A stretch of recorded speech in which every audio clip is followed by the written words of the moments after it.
Lucky Boys Podcast. Welcome to Lucky Boys Podcast. I'm Will. And I'm Norm, and I want to introduce some very special guests with us today. Nelly and Juno, creators of the...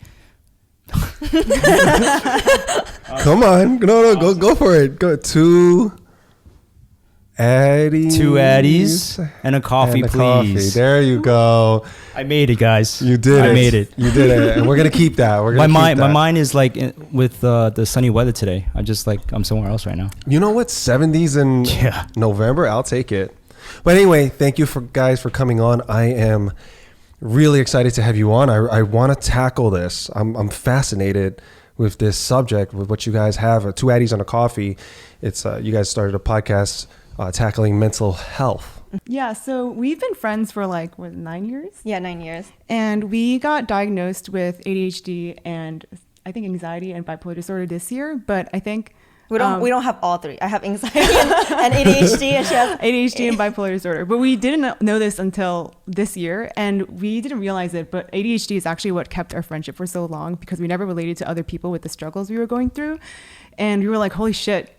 And we've been interviewing people for a startup we wanted to do addressing ADHD, and what was missing in for a lot of people was a sense of community and relatability with these struggles that they're going through. Everyone thinks it's part of their personality and they just kind of let it go. But when they realize other people have such, I don't know, it's like a huge part of our identity that we thought were I think when we figured out we had ADHD and we were like, holy shit, we're not special. Yeah, I think you meet a lot of other people with ADHD and it's just the same story. I think there's people who struggle with ADHD and they don't function well in school. So that's classic case of ADHD, low grades, inattention, disturbance, whatever. But I think for me and Juno, we're both high functioning. We went to specialized high schools, then we went to competitive colleges, and I did well all my life. So I never knew I had ADHD, and it also affects women differently than males. So I think for a large part, we just did I hate corporate America. I hate working. Oh my God. Okay. Yeah. Please don't fire me. But yeah, I just hate being stuck in a cubicle or working for someone else, and we always knew we're gonna quit one day and work for ourselves and do a startup. So that's how we kind of got talking, and then we both got diagnosed at the same time, because I think you mentioned someone in your family has ADHD, and I was doing research and I was like, genetic component, you have it. And she's like, if I have it, then you have it. So then we both got diagnosed. What are some of these signs? Where did you start going, damn it, I may have this, because like you guys said, you didn't fall for any of the common case symptoms, right? Where you guys excelled in school, right? You had good grades. You both went to specialized schools. So for the gifted and talented. I actually went to my primary care physician when I was 17, and I told her I couldn't focus. But then she was like, how are your grades? And I'm like, they're great. And then she's like, so where are you going to go to college? And I was like, oh, I'm going to go to Berkeley. And she's like, okay, what's the problem? But I think people invalidate your experiences because of the results or the end goal that you have reached. So the struggles are all invalidated, and they're like, okay, you're not struggling.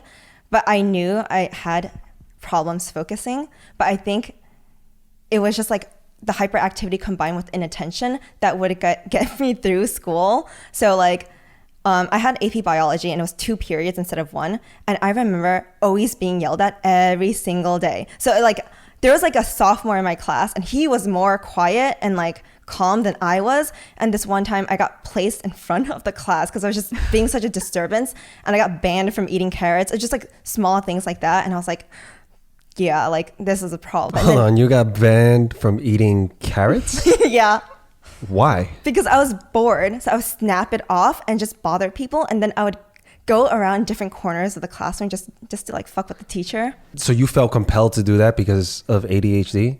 Yeah, because I was bored, and that was the only thing next to me. Right. But if there was something else, I would probably play with that too, or fidget, or play with random things around me. So that was the first sign where you started going, this may be part of a larger issue? Yeah, because teachers would say there's something with you, and I'm like, what do you mean there's something with me? Right. And then I also took psychology and post AP psychology in high school, so we learned about these things, and then I was like, that sounds like me. So I just did my research outside of school. So you self-diagnosed yourself? Yeah, but then no one really cared about it until I went to college, and then I didn't want to get diagnosed because it's going to be on my record. I didn't want employers to know that. I was very aware of the perceptions and stereotypes about it, and the stigma. So I never went to get formally diagnosed until this year. And I went to a psychiatrist and she's like, yeah, you do. And now like I do take meds for it. For me, I don't think I had as much of the hyperactivity symptoms. I do sometimes, but for me, it was like, I just thought it was like extreme procrastination. And I think that's part of what I was validated with Nelly, because I started working early, like 19, because I dropped out of college. And then I remember that was when I realized like something was wrong with me, because I would perform really well at work. Like I would get promoted and I would get like high performance reviews, and if I said I was struggling, people like rolled their eyes. They're like, you, but in reality, it's because like, let's say exposing myself, but if I have like really huge projects due in like a month, I would start a couple of days before, and people don't believe me. They really don't believe me. And I wouldn't sleep for several days. And I would work really, really hard, and the outcome is fine. But like the entire month I would feel really guilty and shitty. And like, I think I started dating someone who was like unemployed, and I was like, oh, this fits with my lifestyle, because I don't do anything the whole day.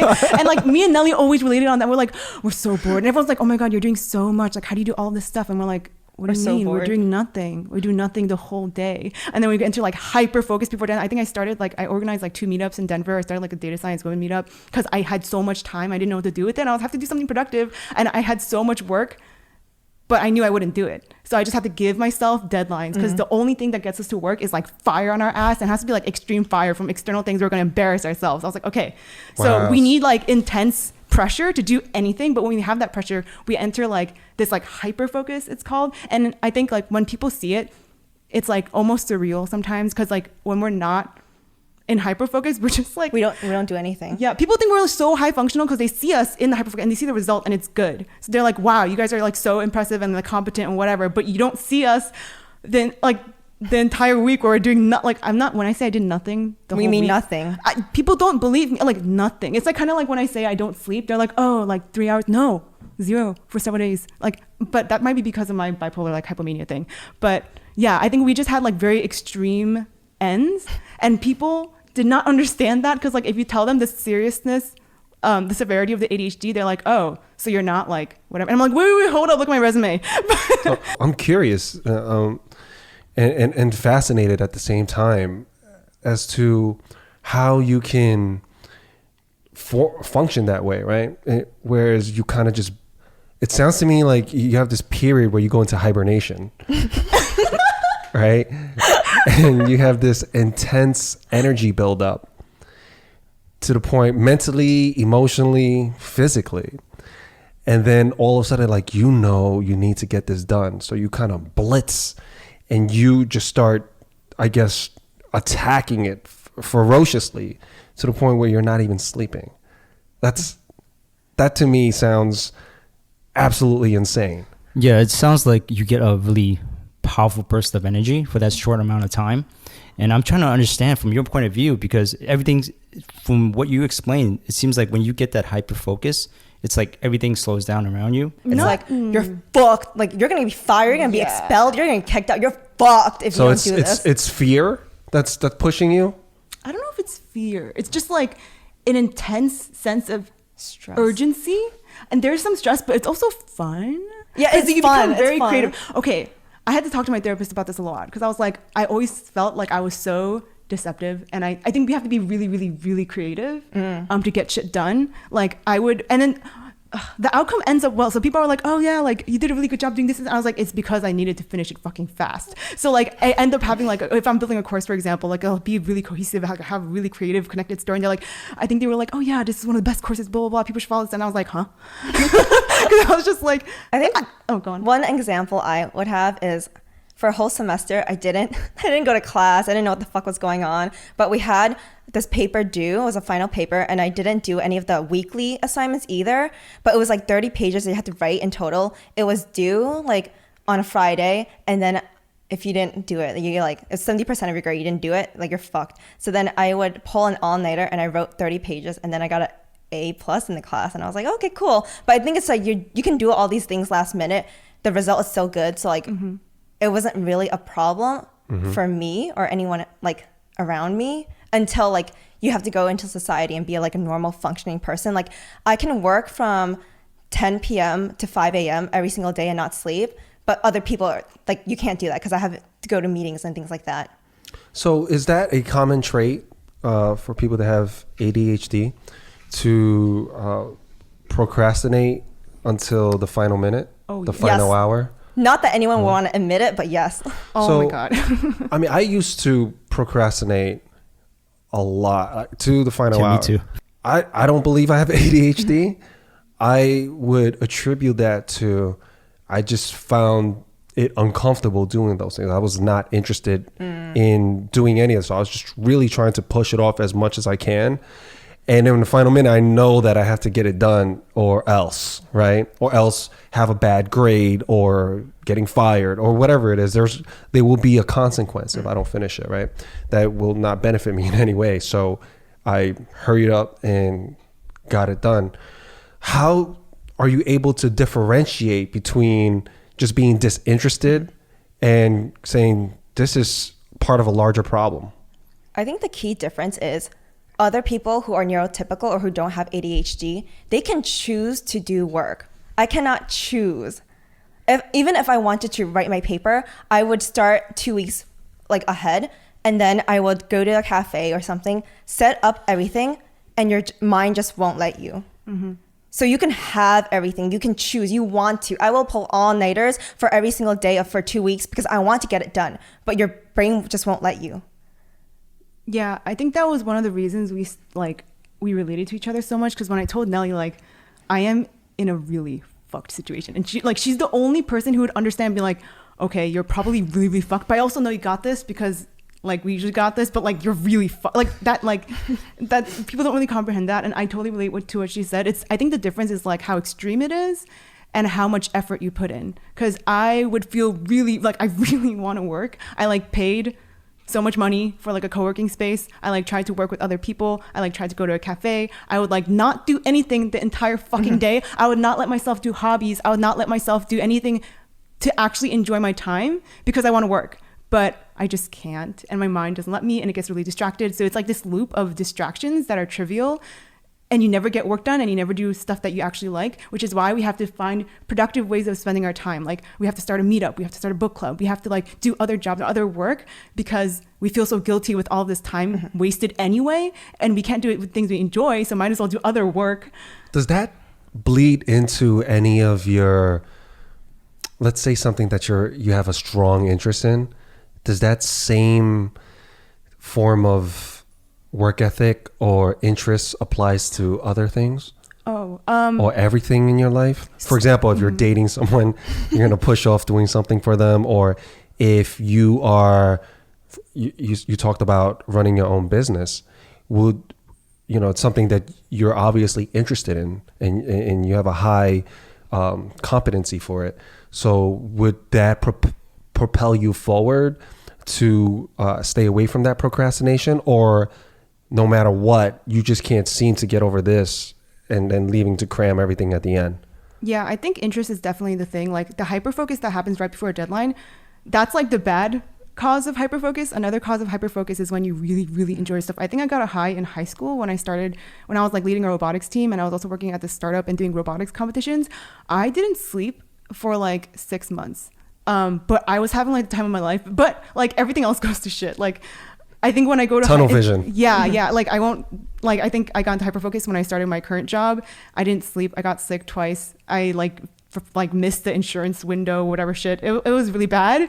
But that's when I feel the most alive. Yeah. And I think when I got that high, that's part of the reason I dropped out of college, because I got that high robotics. I was so engaged every day. I would stay up until 3 a.m. planning, doing strategizing and stuff. And I was I don't know, so in the zone. And then I was always I got depressed in college because I was what the fuck is school? Why am I doing this? I don't want to do this. And I think when that interest isn't there, it's miserable. But when the interest is there, that's why we were always we have to have our own company. I can't be interested in anything that I don't have creative control over, and I have a vision for, and that I get really passionate about. So it's that or nothing. You know what? I could totally relate to everything you just said. And I don't have ADHD, but I could totally relate and understand, and I actually get excited about what you just said, like staying up all night into something that moves you and you have interest in, and you feel you just kind of want more out of it. It's like a good book that you can't put down. or you have something, you have purpose, and it gets you out of bed where you don't need an alarm clock. That's incredible. So I was afraid that it would have been the opposite, where it does bleed over to things that you have a strong passion about. For me, if I am interested in something, I can hyper focus and I'll dream about it. So like for this podcast that we were doing, I couldn't think about anything else. Like I would wake up in the middle of the night, like 2 a.m. and start writing and doing everything. And it's just like, I can't fall asleep. So I would just not sleep for 2-3 days. And I can't think about anything else when you're interested and hyper focused on this one thing. And I think in high school, I used to do radiation oncology research. I would skip class just to go and like work on other stuff. And then we also submitted to like a bunch of competitions. So over that 2-3 weeks, I didn't do anything for school or anything. I was just working on the research paper, submitting to competitions. So you got tunnel vision too? Yeah. Wow. I don't do anything. So like for the best case scenario is if I'm working on a bunch of different projects. So right now I work full time. I'm writing a book. I'm doing this podcast, and I'm also working for a nonprofit. Are you able to multitask? Yes. Okay. With a high degree of function? Yeah. So if I need as long as you're interested in all of those subject matters. Yeah. But is that common for everyone with ADHD? Not To be able to necessarily. multitask, high functional? Multitasking, I think, I don't know. I can do it. Can you do it? I think like in general, when you're busy and you have a lot of different deadlines, you're more functional because you have pressure from like all the different sides. So if you have only one thing to do, it's like, oh, I could do this whenever. And time, like you don't really have a sense of time. No. So that's another thing with ADHD. Like a big thing is like we can't think linearly, and there's only now and not now. There isn't like, we're really bad at having a sense of time. So when you have many different obligations and there's like a schedule, this deadline here, this deadline, then it's like a lot more structured. And you're like, oh, this is my priority now. This is my priority now. So like even when we were in school, like if I did a lot of different activities and jobs and stuff, and I have this window of time for homework, or this window of time to study for a test, and this window of time like right, and like my ass is on the line, I'm much more able to get stuff done, just because of that structure. I hear a common theme here. And to me, as I'm listening to you guys, I'm going, this is a lot of fucking anxiety. I have a lot of anxiety. Am I wrong about that? Or is That's that a coping mechanism. Are you having like anxiety 24/7? I think I do, but I think anxiety is a coping mechanism for ADHD. And I think that's because well, you don't have anxiety, right? So then if you miss a deadline, you're like, oh, okay. But then for me, if I miss a deadline, my whole body will break out in hives. I get migraines and I start shaking and sweating. But inside that, I need that to deliver or like meet the deadline. But it's also not a sustainable way to live life. But then like all throughout high school, I basically had an unhealthy life, but I just didn't know. So I just pulled all-nighters like 2-3 times a week, and then I would just perform really well. But then, okay, well, this one example, I was applying for college, like the Common App. I didn't write my essay until 9 p.m. and it was due at 12 a.m. And then I just wrote it like in 2 hours. Wow, and like you're really living on the edge. yeah, and then for applying to UC schools, I actually missed the deadline. Well, because it's 3 a.m. in East Coast time, but 12 in West Coast time. So I was like, that's fine. I'm gonna take a nap at 1, wake up at 2, write my essay, and then submit at like 2:59 or whatever. And then I like slept until 3:30 a.m. and I'm like, fuck. Well, I guess I'm not going to school. And then they extended the deadline, and I was like, okay, cool, I'll apply. And then I waited again at like 1. I'm taking a nap. I'll wake up, and then I like wrote my essay. And there's like 2 essays you have to write. But then the second one, I was like midway done, and I was like, that's fine, whatever. Let's just submit it now because like I didn't have time to finish the essay. And I thought, I was like, it's fine. And then, well, I got in, so I was like, chill. I'm glad that worked out for you. That type of anxiety is real. I think that's justified, right? This is, it's like there is a boogeyman if something, like there is a consequence to it. But I'm talking about the type of anxiety where, fight or flight, but there's no one to fight and there's nowhere to flight, right? Do you get that? Yes. Where it's really just your imagination hyping everything up. I think, well, I have experienced anxiety. I have also experienced panic attacks, and I also have insomnia. So when those 3 combinations align, I am just like mostly dysfunctional, but like no one can tell on the outside because you are calm and collected, and I can still go to work and do my job. I still can go to school, but then I need, like if I'm having a panic attack at work, I'm not going to tell everyone like, hey, going crazy here. I'm just gonna go to the bathroom and like, I don't know, like hyperventilate or whatever for like 10 minutes and then come back out. And then I have a lot of meetings for work. So I know my deadlines for certain things and I can compose myself really well.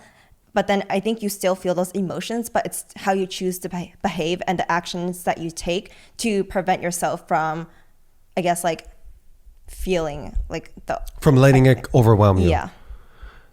Do you feel that way too? I don't have anxiety. I think I'm like the opposite extreme.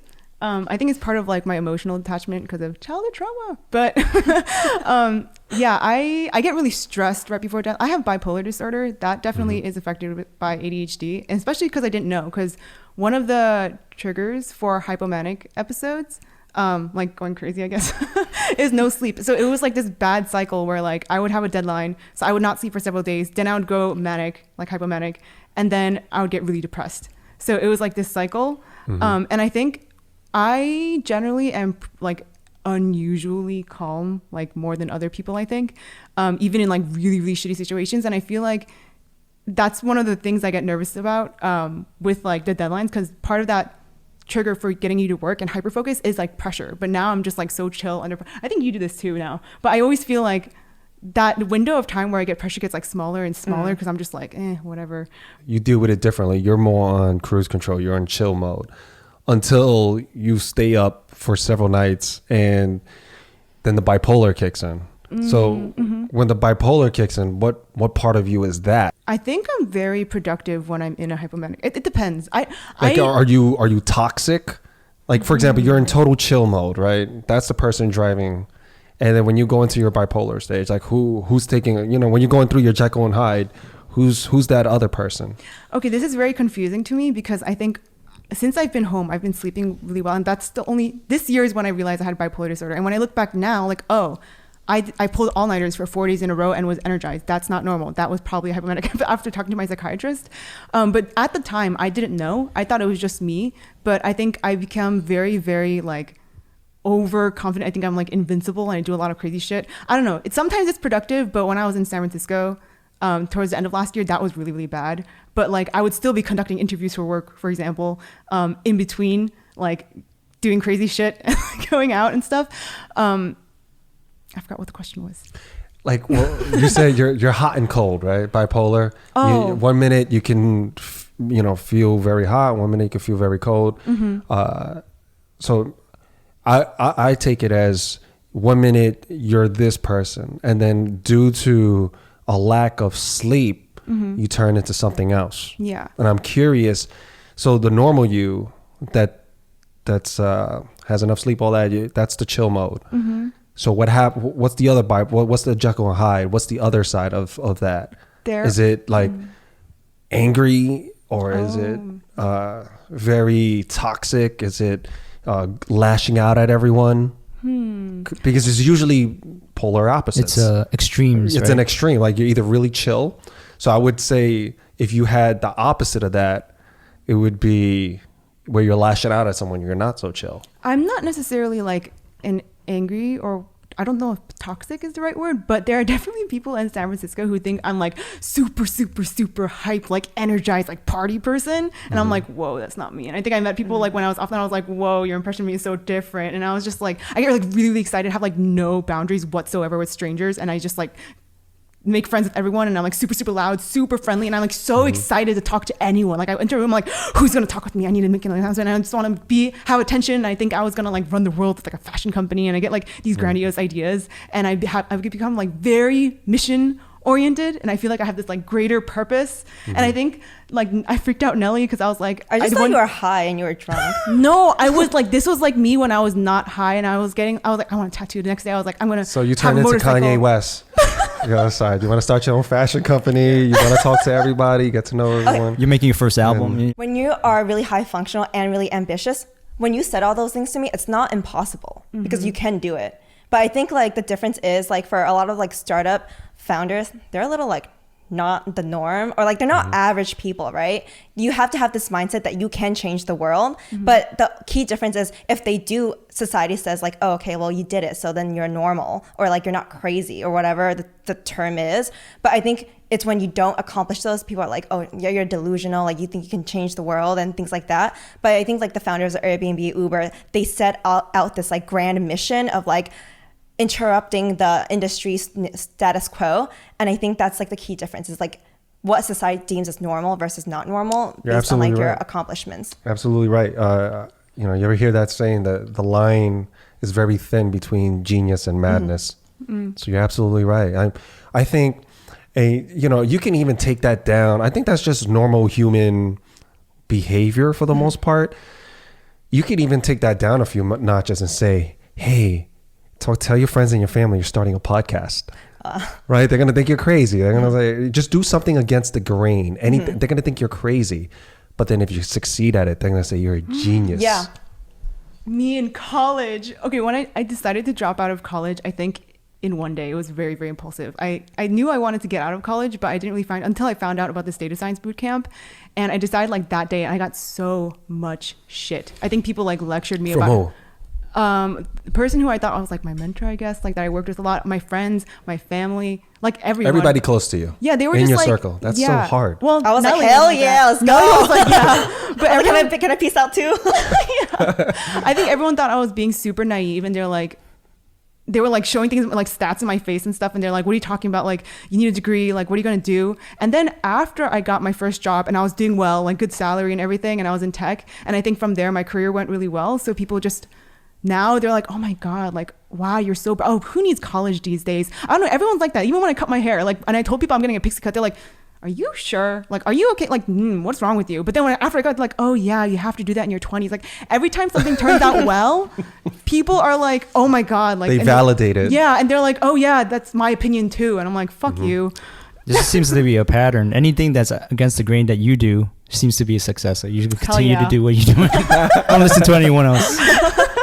You know, that's great that you, in the face of adversity and very little support from people within your circle, you're still able to conquer and say, you know what, fuck that. I'm going to do it. I'm going to give it a shot, and I'm going to learn. Let's see what happens. Yeah, it takes a lot of guts too to do something that no one else has done that you haven't seen done.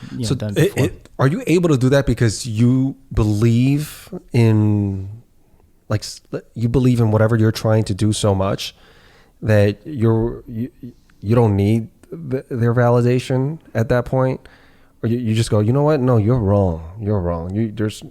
Or is this something else? I feel like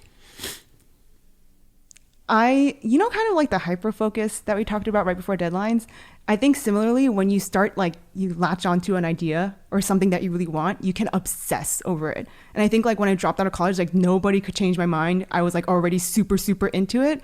And I feel like, yeah. And I think the big thing is like, I think both of us have like a lot of, we really believe in our potential. Like we're confident. We have high self-esteem. That's amazing. It's like borderline narcissistic. That's awesome. Like, yeah. And I feel like when I was younger, I was like, I know I'm going to change the world. I know, whatever. I'm a little bit more realistic now, but I think like I really, really believe in my potential. And if people tell me I can't do it, I want to do it more. And I love proving people wrong. I think it's like also a combination of, well, when I was young, I was always like, oh, you're gifted and talented. So like I got into like a specialized middle school, then a specialized high school, and or like a competitive college. So you have those things to back you up. So those are like my statistics or evidence that I can prove. And then like, I don't necessarily think like those test exams or your scores necessarily define your intelligence, but it does say something to society that you aren't like just crazy and delusional. And I think like a big portion of what validated me was when I did like research in high school. No one really expects like when you're 15, 16 to be doing research for cancer. And then you like win first place in New York, and then you go to like finals for like the world, and you're like, okay, cool. Like I am competent, and it doesn't matter what the world says to me. So it doesn't matter if you're a minority, how young you are, whether you're like a female, like you don't necessarily need to listen to anyone else. And I think you just defy the expectations that people put for you, or like, oh, you can't do this because you're this identity, or you're this identity, or you can't do that. And I think, okay, like growing up in an Asian household, everyone's like, oh yeah, you're female, you can't do this and this. So I just like had this fire, or like this anger towards like people's expectations and limits that they put of what on you're you. supposed to be, Yeah. of what their ideal of this little neat little silo that they want to place you in, and you know that's not you. That's not the outfit that you were born to wear. I totally feel that frustration as well, and I am so happy to hear that 2 Asian women in their early 20s are standing up against that, and you guys are paving a way for yourself through that. I think that takes tremendous courage and confidence. And a lot of the times when we try to move in this direction, especially if you have traditional parents, which you Yes. guys do, we talked about that earlier, you can expect 0 to very little support while you're going through the journey. And to continue on that path without that love that you want and that acceptance of, obviously we want to make our family proud, and just being true to yourself. I mean, I think people listening, I hope they could take something from that. I think I did that a little too late, where I wish, and a lot of people that I know as well, where we did things because that's what our parents wanted. We wanted to make them happy. They wanted us to go to school. They wanted us to become doctors, lawyers. They had this whole life map checklist for us to do, even if we didn't want that life. And now they're at this age where they're miserable. They're miserable. They're in that cubicle.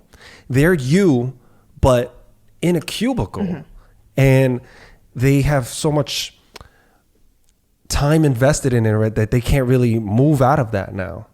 It's very challenging to make a living, to just go and start all over again. And also it fucks with their identity at that point. Like, who am I really? So that's why they get this midlife crisis. Exactly. They'll wake up one day and they go, whoa, what the fuck? They'll get the shakes, and they'll go, whoa. They'll look at their life. None of their dreams are accomplished. Their parents' dreams are accomplished. You gave them the kids, you gave them the job, but none of that fulfilled you. And you lived the life that they wanted, but not true to yourself. And that's such a shitty way to one day wake up realizing that when it's too late to do anything about it, or you think it's too late to do anything about it. That's a tough reality. Yeah, it's scary. I mean, like growing up with immigrant parents, like for me, it was definitely, all right, go to school, then make a lot of money, and that didn't happen. Like, I defied my parents. I was like, fuck that. I'm going to go to film school. I'm going to learn how to make films. And then when I got out, it was like, oh shit, how I'm going to get a job, how I'm going to make money. And that was scary. So, I mean, like, I thought, like, if I just listened to my parents, so that's where the uncertainty came in, right?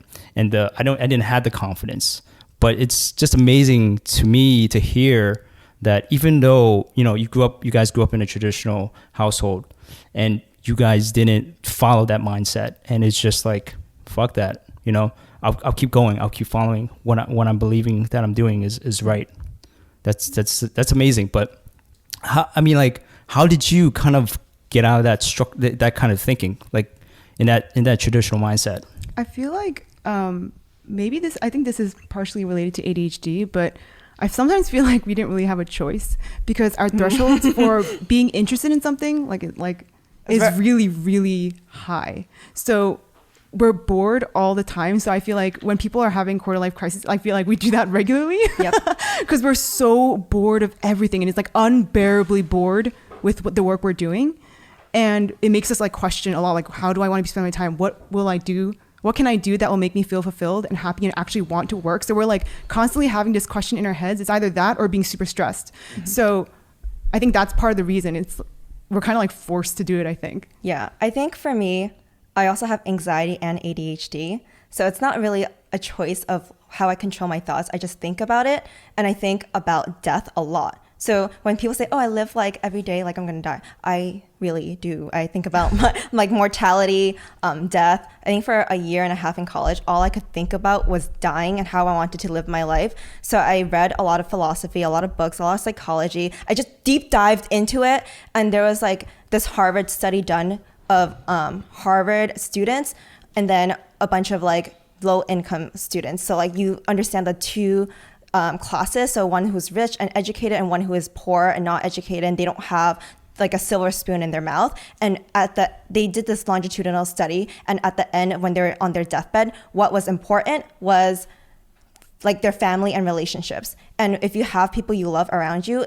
you perceive physical pain as less painful. So for me, just thinking about the life I want to live, I don't want to live it for someone else if I'm going to die like tomorrow or whatever. And it's just unbearably You want it on your painful. terms. Yeah. Now, I do have a question with that study. You said with those two different classes, obviously two different social dynamics, but the common denominator here was at the end, did they have the same conclusion with what they deemed important and how they want to live their life? Yeah, I think it was done, or asking them like in sections of time throughout their life, like, are you happy? Like just things like that, or like where you are, your job success. If people who had a lot of money when they died, are they like, do they regret anything? Or are they happy? Did they live a more fulfilled life? Yeah.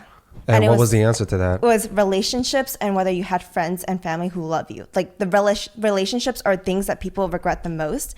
And another like thing I found was that people regret not doing something than doing something. So like if we were not to do this podcast, you would regret not doing it more than actually doing it.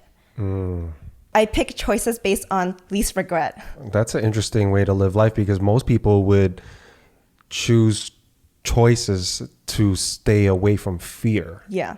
Oh, that's another thing. I took a philosophy course, and I hate being controlled by other people, but you are inherently brainwashed by society, by the norms that they set for you. So I like to challenge social norms and question everything.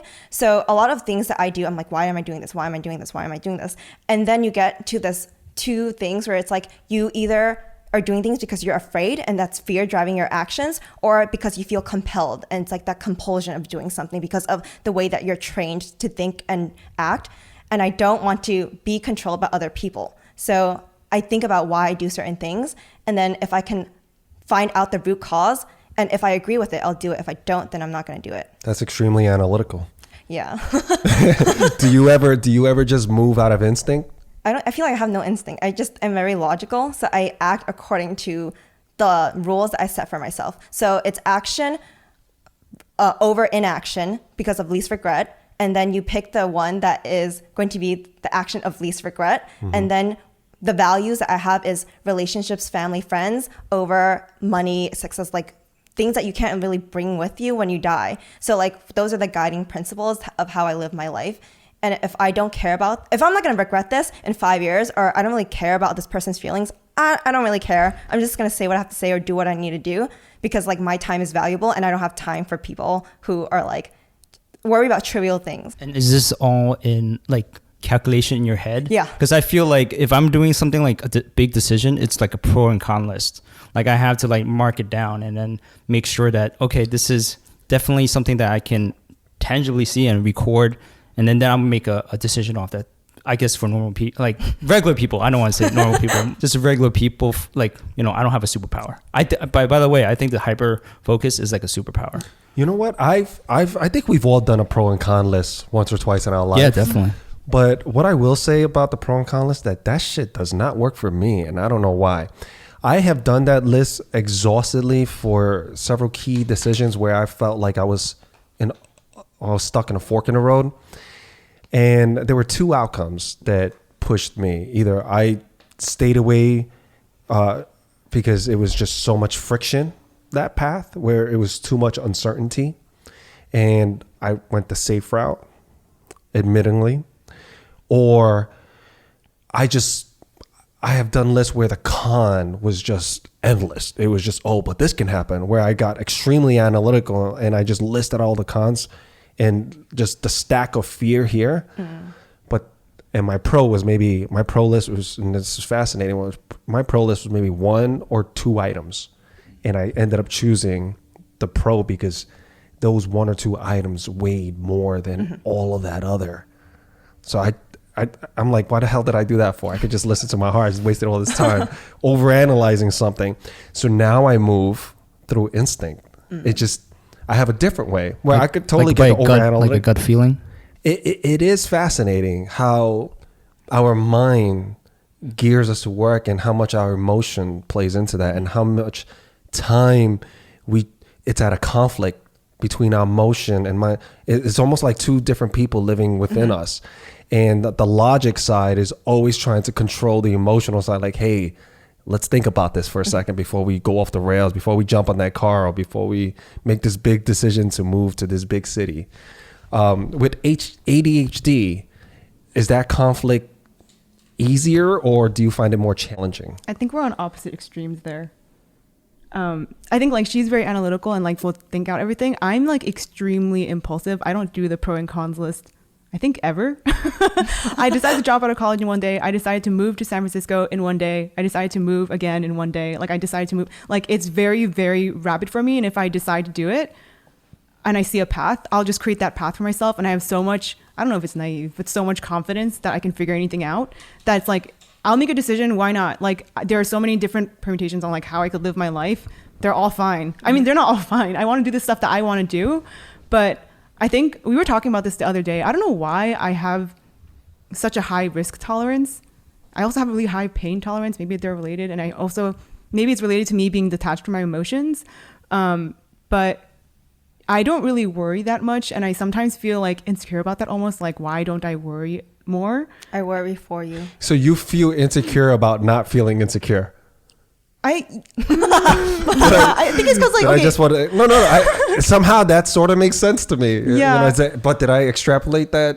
Is that fair? Or I think so, because I almost have to pretend like I am considering these things or like that I really, really care. And I do. It's just like my emotions are so chill a lot of the time. And I just think objectively, like, what can I do here?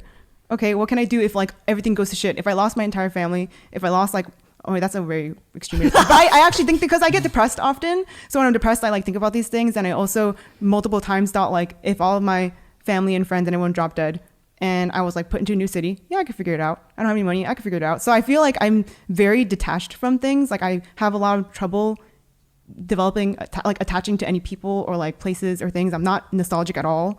Do you feel like you can empathize with other people? Or are you also detached from other people's feelings? There are like some feelings I can feel, so I can relate to them, but I have to really think about certain things, like really imagine, like try hard to imagine things to relate to some people, else. Like especially, I don't know if this is related, but like love and stuff. Yeah, that's cool. You say love and stuff like it's so taboo. You're afraid of love. Look at your body. Like, no. That body language has told me like you're a little. You've experienced butterflies before. There's some. No, what is it about love that makes you hesitant? This sounds so stupid. Or taboo. I know it's stupid now, but I didn't realize I can love someone until this year that I loved my mom. I didn't like really feel that until this year. For your mom? Yeah. And I think... Can you explain that? Because I was always very confused that I didn't care if people were in my life or not. I think this is part of like, if you heard of attachment theory, like dismissive avoidant attachment. I think it's because like my dad passed away when I was younger, and I guess, and it was a very, very slow process over like 5 or 6 years. So I didn't realize. How old were you when your dad passed? I think 10, but I didn't find out until I didn't find out until many years later that he passed away. He just disappeared. So your parents or your mom didn't share that with you? Well, she didn't know either. Like we all found out, like, cause he left to Korea. And then we called a little bit. We called over a year. I did not, like, my memories were really warped, and I didn't find this out until this year. Like, my perception of what happened were so different. And I was like, and when I found out he died, I like cried for a few minutes because I was like awkward. I was like, am I supposed to react a certain way? And I was like, oh, my grandma and my mom are watching me. So I would cry. So you were unsure on how to respond to that news? Yes. And I always thought like, oh, if my dad So you thought about what was the correct... Yeah. Oh, wow. And like, I was always insecure about him coming back and not caring. Because I was like, I didn't know what the proper way to react was. Because I didn't have any attachment to him. So I think in general, when I was in Denver too, like I wouldn't really call my mom that much. She would always call me first. I have trouble keeping friends. Not Except because me. no, because I don't have trouble making friends, and people think I have a lot of friends, and I have a lot of like friends, I guess, like acquaintances and stuff. But I think the people who stayed close to me now were the people who like reached out to me or got mad at me for not reaching out. I don't know. I have very few friends, like very few close friends, and I think it's only until this year that I realized that I do need friends, and it's very helpful. But I grew up thinking like several times, like, oh, I wish everyone I knew just disappeared. Like life would be so much easier if I was alone. So how did you realize that you love your mom this year? What was that? What was that breaking moment for you? I always like ask people like, what does it feel like to love someone? Like, what does it feel like to miss someone or like attach to someone or like care about them? And I think I saw, oh, I'm exposing myself, but I didn't feel certain things that I thought I was supposed to feel in like previous relationships. But I would see the way they saw me and like treat me. And when I like this year, when I was with my mom, I was like, holy shit. Like, I see what they were doing now. Like, I want to do nice things for you. It makes me happy, like giving you, I don't know, a massage or something, or making you happy. I get like concerned if you're upset or like what, I don't know. This sounds like really basic shit, but I didn't feel these things before. And I didn't really feel like this, like, I don't know. It's like you're like attached, like tied to the other person in some way. I But, totally get it. and I really had this like deep desire to make her happy or be happy. And I don't know. Cause I think I spent like 5 years away from home. And during that time, I think I had this like repressed guilt maybe because I was living in this sort of luxury apartment. My family's not that well off. I was always going to different places and cities and stuff. I was making a lot of money, more than like triple people in my family. And it's just like, there was this huge disconnect. And I was kind of like, oh yeah, I'm alone, whatever. But, I didn't realize until I came home, like how much guilt has built up and how much I do care about my family, and how much I want. I'm actually a really big family person. I didn't realize You are. Like big family person. Like I want to live with my family forever. I think most of us realize that at a later age too, though. I don't think that's unusual. For example, I couldn't appreciate my parents and what they did for me until I became a parent myself. I was like, holy crap. Yeah. This is what they tried to do for me. This is what they sacrificed. This is what I'm doing for my kids. And I'm going, oh my gosh, I remember. It kind of replays some of these gaps that I have as a child. And I'm like, my mom and dad did that for me. Oh, this is what you felt? Wow. And I appreciate them so much more. And at the same time, I feel so much more guilty. Like, I'm like, I can't believe I put them through so much. Right. And it just makes me appreciate them that much more for dealing with me and still loving me through all of that. And I think sometimes we just, as kids or when we're younger, we just don't have that maturity or that understanding. We don't have that capacity yet for whatever reason. And later on in life, and I think you found that at a pretty young age, everything considered, that's amazing. Now, do you think that can blossom into something that's out of your family, into a relationship? I think so. I think it'll be really difficult. I'm trying to figure that out. I actually remembered as you were talking, like what really made me realize I loved her. It was like sadness. I think I had a dream of her passing away, or, oh, I know. I was trying to like do this like mindfulness exercise, and it was something like visualizing things that would happen to you and it would make you more grateful.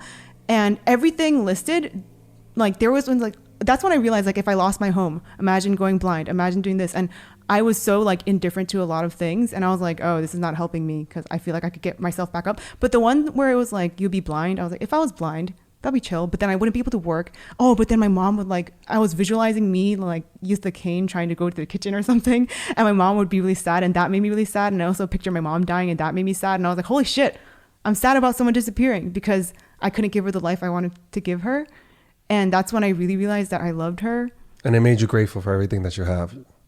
Yeah. It made you grateful for being able to see. Yep. And grateful for having your mom. That is interesting. Or even like, oh shoot, that Yeah. makes me, I love you. I never had to imagine it, but I am grateful because I know that it's finite. Nothing's forever. Mm-hmm. That's what makes me appreciate something, is because I'm in the moment. I'm going, damn it, everything's fleeting. Mm-hmm. This moment's going to leave me soon. I'm going to hold on to this. I'm, just like, for example, like I know a lot of parents these days. Before I even became a parent, I mean, we were talking about parenthood earlier. You guys were very interested in it, in that subject, not becoming a parent. But And I remember when I was there at your stage before I was a parent, a lot of people told me, Will, take photos and videos because they grow. You blink one day and they're full-blown adults. And that made me go, oh shit, yeah, whatever, dude. And one minute I'm holding them in my arms, the next minute they don't want me holding them anymore. You know, they're just like, no, daddy, just put me in. Only when we're alone, they're like, all right, but outside, if I'm like, you know, You get embarrassed. they're embarrassed. I'm not cool anymore like that. It's not even starting to the happen. teenage years yet. It's not even. It totally trips me out, and I'm like, damn it, I'm taking out my phone and I'm recording. I'm like, I'm trying to hold on to whatever that innocence is, that cuteness, that beauty about them. I think that was one of the things that I thought about a lot when I was depressed in Denver, because I was trying to figure out the meaning of my life, and I was when I'm depressed, I'm more hopeless, and with all of I think the expectations we have of ourselves is really, really high. And we were talking about how when we read about issues and stuff, we're like, okay, how are we going to fix this? How am I going to make an impact here? But I think when I was depressed, I really wanted to do all these things, but because I felt like I couldn't, I felt really, really depressed. And the thing that made me feel like I had any meaning in my life was that I was going to have kids. And then my kids would be leaders, and I would groom them to be leaders. And so you want kids? Because we never actually crossed that bridge. You guys were really more interested on our take on it. Like, Norma, how many kids do you want? I'm like 5. Oh, it's like, damn, that's 5. That's a lot. So how about? So you obviously want kids. I go back and forth. Back then, it was mostly just like, oh, I guess the meaning of my life is having kids. I'll wait until then. Okay. I probably will have kids. I think family is really important. Nelly, do you want to? I know you have some opinions on this. I have many conflicting feelings about parenthood and having kids, because I think, in my opinion, I think some people should not ever be parents. And I think... Agreed. Yeah, it's like a hot take, but Some it's like... people, that's not a hot take. Shoot, I think there's so many people. Look, and I'm sorry to butt in, but I look at so many people who don't want to have kids, end up having kids. And there's so many other people that I know that are trying so darn hard to have children for years unsuccessfully. And that breaks my heart, because I know that they're going to be phenomenal parents. They're such a great couple. They're loving, they're giving. They have all of the resources and the tools, and they lived enough of a life to really teach the kids, and they can't have kids. It just blows my mind. It's so cruel sometimes and unfair. So I don't think it's off base to say some people aren't fit to become parents. I think some people can't even take care of themselves. Yeah. And I have friends that admit that, like, hey, I am way too selfish to have a kid. I could barely take care of myself. I'm still into partying. I'm still into everything else that's about me. I think like a lot of people feel the need to have a kid because it's what society expects of them, like their parents, other people, and that there's something wrong with them if they don't get married and if they don't have kids at a specific age. And I think that's, you're just making choices not because you want to, but you are making them because other people want you to or expect you to. And in that case, the consequence is 18 years. And plus, like that, like financially, emotionally, psychologically, like that changes your entire life. And I think people need more forethought in terms of deciding whether or not to have kids. And a lot of people don't think that. So I consider like why I want kids. Is it because I'm lonely? Is it because I think they need to support me when I'm old or things like that? And I want to be at a point in my life where I don't want a kid because I think they owe me anything, or they like I'm having you because like, oh, then you'll take care of me when I'm old, or I don't want to die alone, because that's not good reasons to have kids. But you should bring a kid into the world and into life when you can give them love and you're full and be selfless and put them first. And if you can't do that, I feel like don't have kids. I think you nailed it right there. And I can't tell you how many Asian parents look at their kids as investments. And boy, did a lot of the investments turn out to shit. I mean, they end up, and it's. I'm telling you, the world, it's weird. You know, it's cruel sometimes. It doesn't end up the way you planned it. When they come into this country, they think, you know, their culture when they came in here to have as many kids because that's a sign of wealth, and the idea is to have your kids, and eventually one of them is going to take care of your ass when you're old. And I've seen old Chinese ladies, Asian ladies out in Chinatown collecting cans their grandmas, grandpas. They're out there digging through garbage, because they don't beg. They just find other ways to, I guess, get some stream of revenues. And I ended up talking to two of them before. And I was just curious if they like just lived a lonely life, but no, they have kids, several kids. Wow. And they told me that the kids are adults. They have a fine relationship with their kids, but their kids are more detached ever since they had their own family, and they just kind of leave their parents up to their own devices. Sad. I guess they have to take care of their immediate family now, their wife, their husband and their children, and they just don't have enough to go around. And also I have a few friends that decided, and this is one of the most fearful things with Asian parents in general. They are terrified of being put in a home. Oh yeah, my family. My mom always tells me, "There's like, your ass better not put me in a home. That's the worst thing you can do to me." And I think most Asian parents, like, because when I talk to my friends' moms, when I'm over for dinner and I ask them about this stuff, and it's just like, hell no, man, you put my ass in a home, you guys can stop eating this food right now, that's a fear that they all share. They don't want to be put in a home, but I know that some of their worst fears has come true. And when I went to go, actually, I have an uncle. I'm not close to him at all. He wasn't around during my childhood, and he has his own family, but his kids don't see him. They put him in a home. I went to visit him because he has some mental issues now, where he goes in and out of reality, where he knows, well, he's conscious and he remembers me, and then all of a sudden he's like, who the hell? He's like a goldfish, right? So I went to go see him, my mom's brother, and yeah, it was sad. He's looking at a little TV about, I don't know, 8 inches, and he just spaced out. He's talking to me, and when he looks at me, he looks past me. It's the strangest thing. And he has kids. He has 3 kids, my cousins, and they don't go see him. Oh, that's and sad. his wife is still alive, and she doesn't go see him. They put his ass in a home once he got, I guess part of his mental wasn't right, his health deteriorating due to several years of heavy drinking. But yeah, it stinks. So it's weird the way things work. What occurred to give you that type of awareness in your Just think life? a lot. It was not like something you experienced in the past. It's more of like the way you think, the way you approach the world. I think it's just the way that I think and the way I perceive the world. So like, if I'm walking down a street, I'm not just walking down the street. I am aware of everything. So I see a homeless person and I'm like, why are they there? What's their backstory? I'm like very curious. I would want to talk to them. And I think about like how they got here, because a lot of them don't speak English. I'm like, you probably came from a different country. When, where, like, what was that process? What job did you do? Like, where are your kids? If you have kids, or if you have a husband or a wife, or like, how are you here? And then I also think about how that connects to like larger systemic issues of like racism, sexism, like capitalism. It's like the root of all evil, and basically everything. And then you like continue walking. I see a kid. I'm like, oh, okay. Like, where did that kid come from? Like, are they gonna go here? Like, college is expensive. Are they gonna go to college? Like, it's just like all these thoughts. And then I enjoy people watching, so just like observing how people behave, act, their attitudes.